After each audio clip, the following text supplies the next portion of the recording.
We're grateful for who God is. That list of names given, holy and mighty and all of that, that's just the beginning of things. When Jesus was jousting with the Pharisees, Jesus made it clear to them that when you start talking about me, you're talking about something that surpasses Abraham. Because before Abraham was, he said, my name is I am.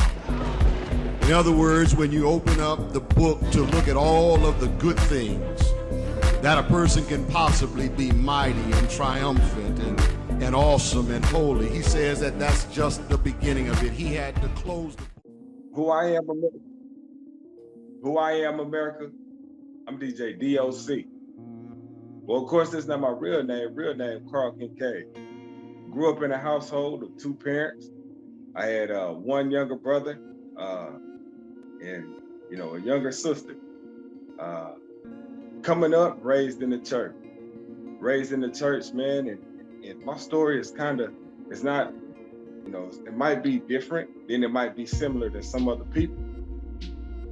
I didn't grow up in poverty. I had two parents that worked, two parents that cared for me, two parents that raised me up in the church.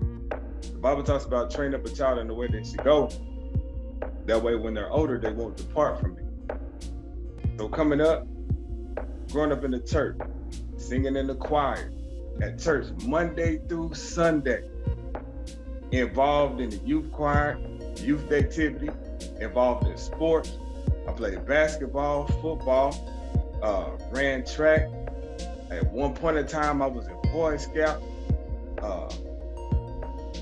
Whatever activity that you could name or whatever you could think of, I was involved in. Until my parents got a divorce in the 5th grade. And that's when things started to change. I started to struggle with identity.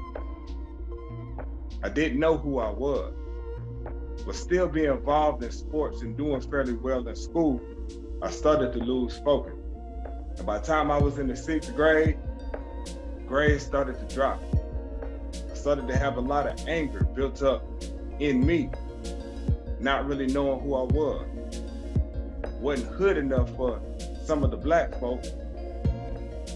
It wasn't white enough for some of the white folk. So that caused me to really struggle with identity and who I was.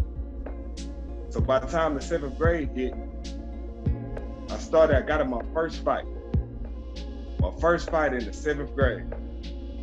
And I remember getting suspended from school. And when I came back to school after being suspended, I remember this feeling that I had of popularity. People started to accept. People started to like on me. I wasn't getting picked on anymore. I wasn't getting bullied anymore. So in the 7th grade, I started in a pattern of fighting. And even though I was in school, I would still do fairly well with my grade. I was still playing sports. It was still that crowd of friends that I was seeking acceptance from that led me going down the wrong path. 8th grade, still playing sports. 9th grade, I get into high school, still playing sports, but at this time, my dad moves across the country. I remember when he set us down and he told us that he was moving to Phoenix, Arizona. It crushed me. Not only was I struggling with identity due to the parents' divorce, but now my pops is leaving. You can imagine what that did to a kid. So even the anger that I had inside of me, it just increased. 9th grade, my dad moves to Arizona. I really didn't remember even crying when we left. I didn't even remember crying when we left. But sad to say, as I got older, I realized that it wasn't me being sad. The sadness that I had, I turned and internalized it, and it became even more anger. Now, even though I was angry on the inside, I was still popular as a kid because I played sports. I still did fairly well in grades. I was fairly, good at schoolwork, but I just began to get in more and more trouble. Hanging with the wrong people, being pulled one way, and just doing things that weren't a reflection on how I was raised as a youth. In the 9th grade, after my father left, I ended up dealing with feelings of anger. I ended up dealing with, the insecurity that I was having already. Him leaving made me feel rejected. Him leaving made me feel like he didn't want me. Me leaving felt like I didn't have no male role model in my life. But even though he left, my mom still did the best that she could. She wasn't working 2 jobs, but she worked 1 job all the time. She made sure that I had what I needed. She wasn't addicted to drugs. She wasn't out there in them streets. She wasn't in the hood. She just was a country girl from Hurtsboro, Alabama, that was raised up in church, that knew the right thing to do. My mom, she graduated from college, actually Knoxville College, back in, I don't know what year that was, back in 81, something like that. But she did the best that she could to raise me. In school, I remember being the popular guy. I remember doing stuff that I needed to do so that everybody would like me. And in turn, a lot of the stuff at times that people so-called like was stuff that was doing damage to me internally. Not really knowing that the habits that I was forming in school would lead to me going down a dark path. I remember being in school and so-called being the man on campus. I remember, being the basketball guy, being the football guy, and I remember just not being able to deal with anybody telling me about myself. And anytime somebody tried to tell me about myself, I would want to fight. I would get angry. I would get upset.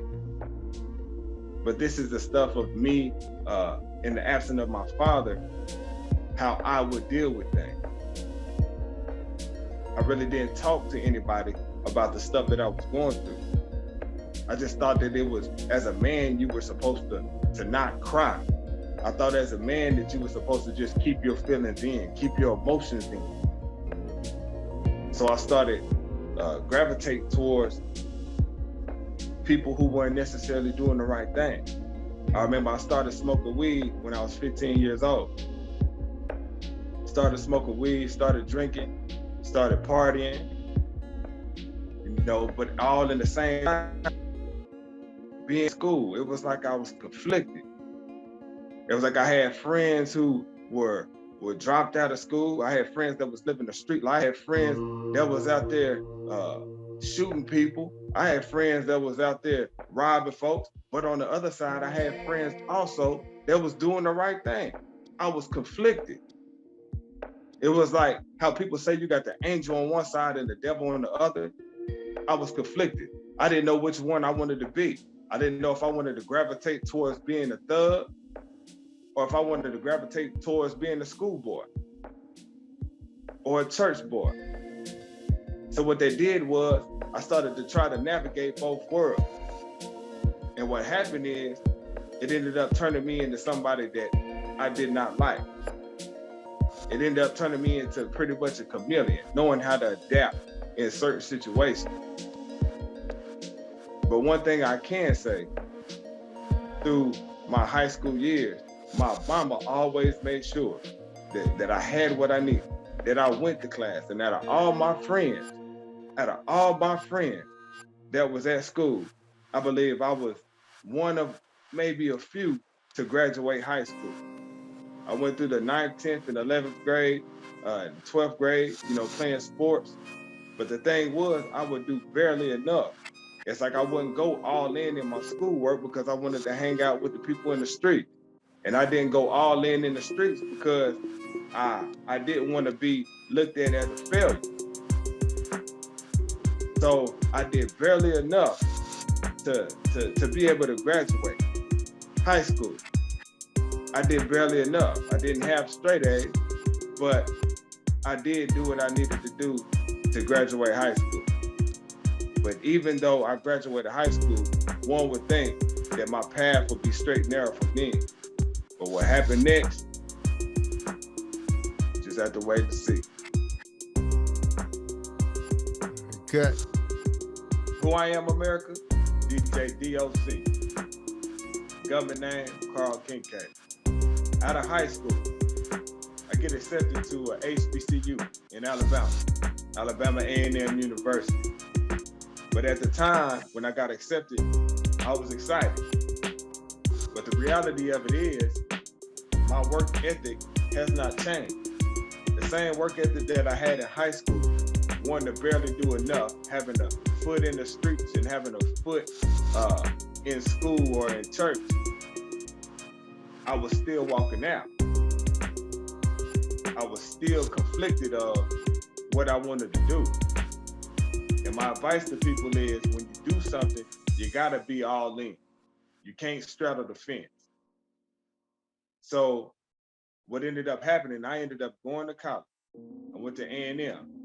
But at the same time, when I'm in college, I get into partying. And at this time, you know, I was rolling with my cousins and some friends real tough, and ended up really getting really active in a gang. I ended up joining the Pyrus and being real active in the Pyrus. So here I am again, wanting to be in the streets, but wanting to be a school and a church boy at the same time. But I felt like I had something to prove. I felt like coming up, me not being good enough, or me not being black enough, or me not being white enough, I felt like I had something to prove. So that led to me gravitating more towards the gang than my college friends. I ended up wanting to be accepted in the gang so bad that I started doing things that I knew at one point would either get me dead or locked up. I started robbing folks. I started carrying guns and toting guns and shooting at people. I started doing stuff that was totally outside of my character. Stuff that was totally outside the way my mama and my daddy raised me to be. I started going down this slope and just started digging myself deeper and deeper hole into crime and into the gang life. And just like how I had my first fight, the more acceptance that I got, the more stuff that I would do that would lead me down a very dark path. So by the time I'm 20, 21, I'm fully active gang member, a part of the Pyru. And there wasn't nothing that I wouldn't do to represent or to get status within the gang.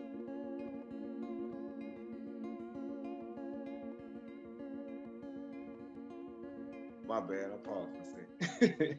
No within problem. the gang. Yeah, go ahead. So what that led to me is I started first time going to jail. I was walking down the street from a friend's house. The police saw me. They had some thefts in the area, and I was walking down the street with a sawed-off shotgun in my pants.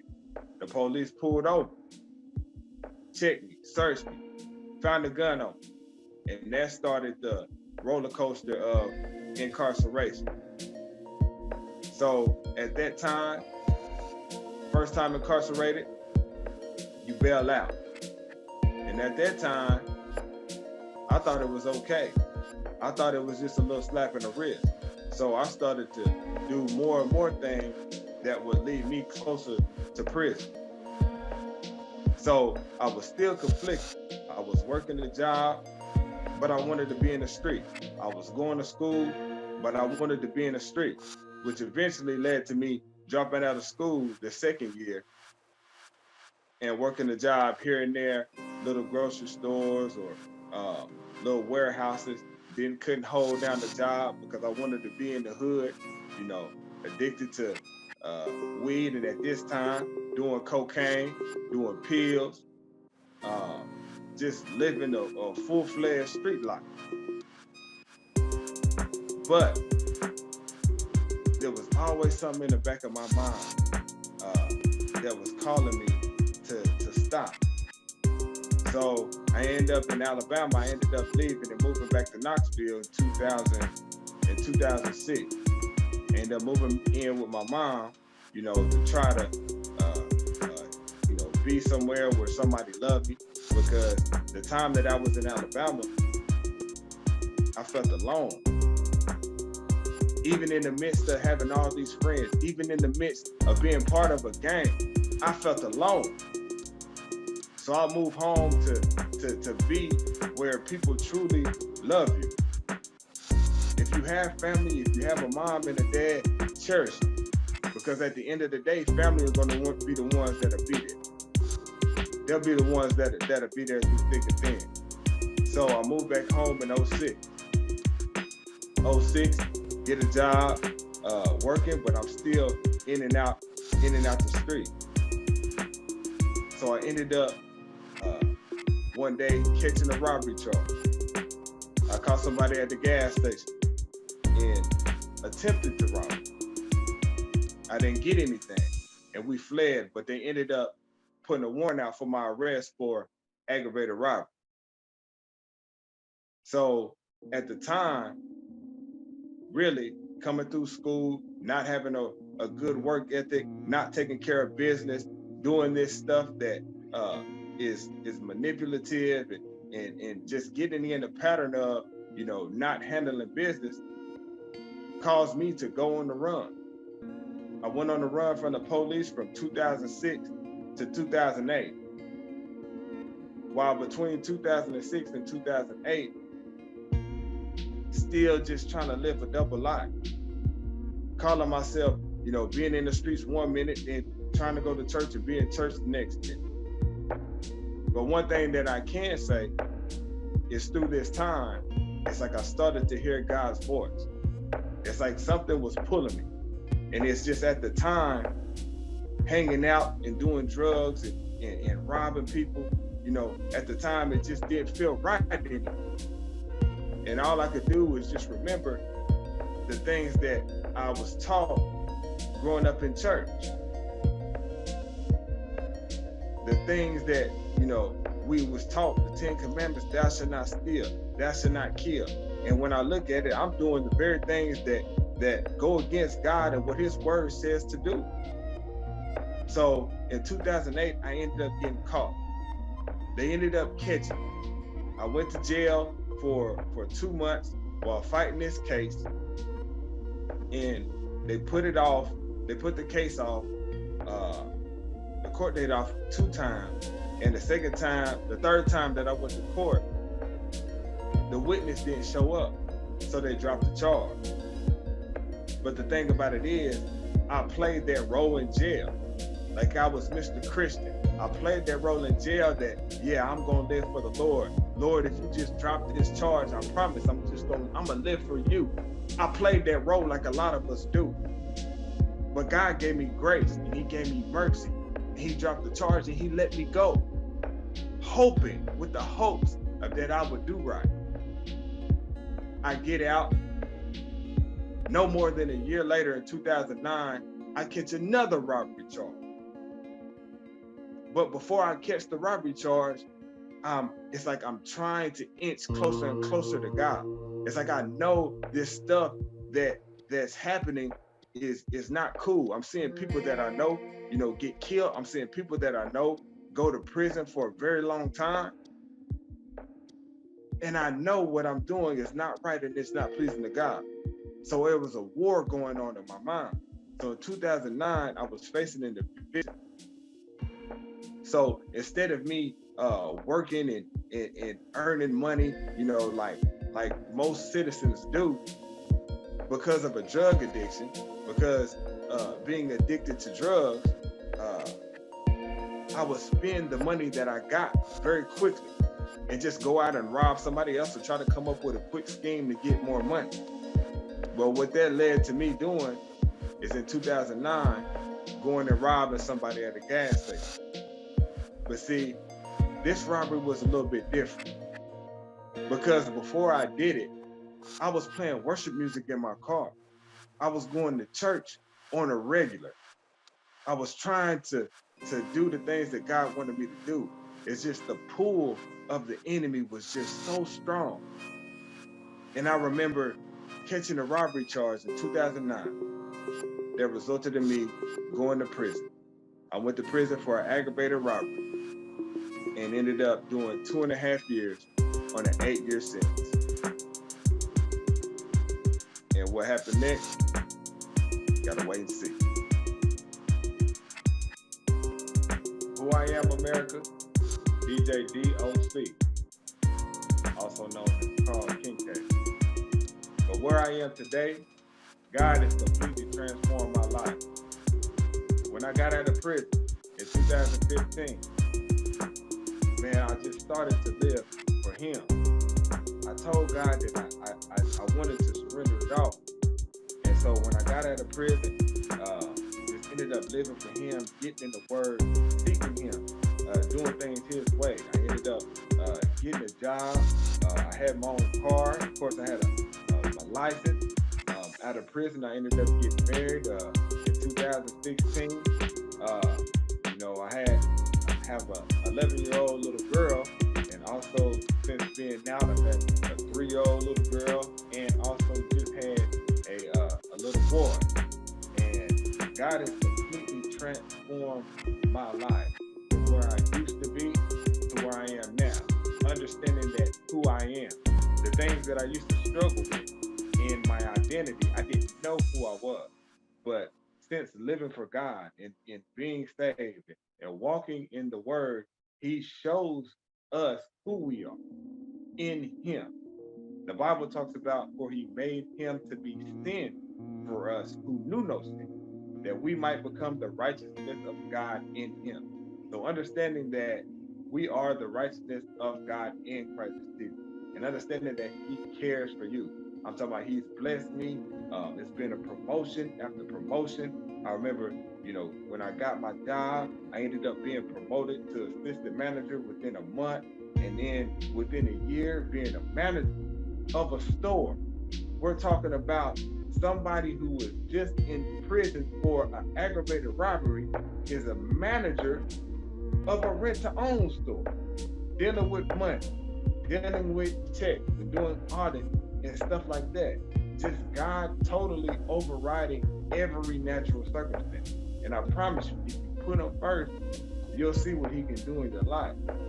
Going on from being at a rent-to-own store to obtaining my own show. I'm a Christian DJ, and I go by the name of DJ D.O.C, which stands for Dependent on Christ. He ended up giving me a radio show in 2019. It's called Jesus Beats for the Street. It comes on Sunday at 1 p.m. Me and my wife have bought a house. I'm working a job now that is quadruple times in pay of the job that I had when I first got out of prison. I'm over the evangelism team at my church. Me and my wife do ministry together. We feed the homeless. We just do all sorts of outreach, man, and just giving back to the community.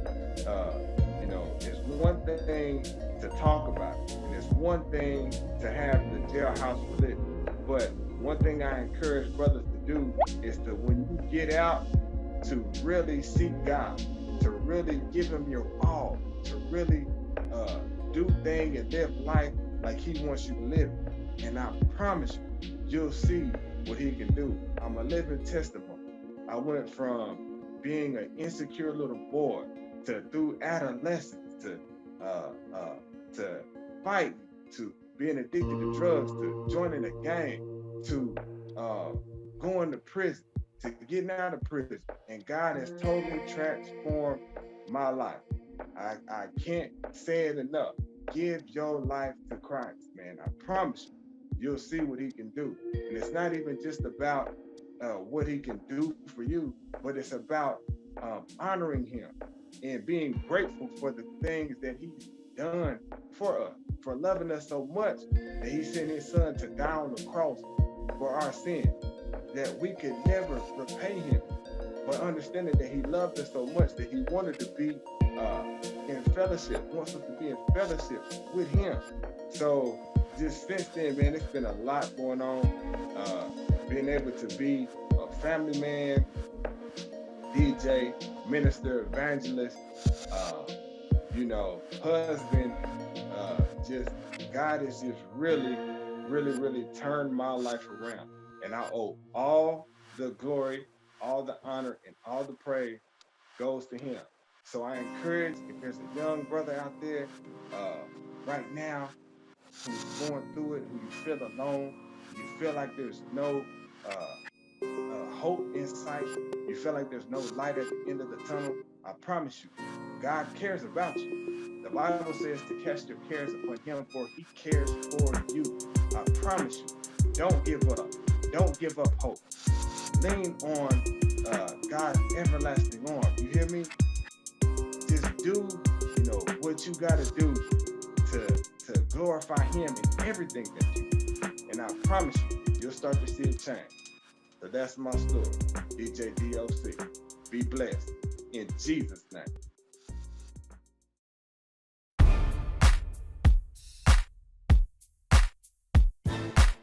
We're grateful for who God is. That list of names given, holy and mighty and all of that, that's just the beginning of things.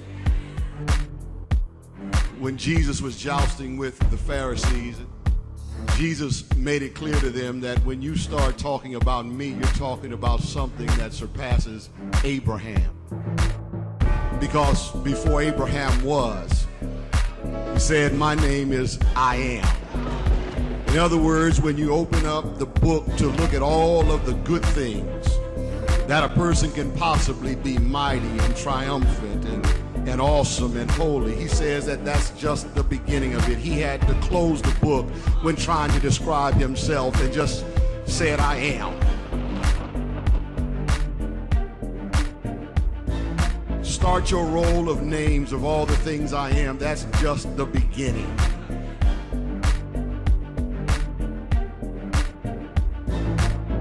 There is no single word that encompasses all that God is. That's why when you are on his side, when you make a commitment to him, you can't possibly lose. Because he just am.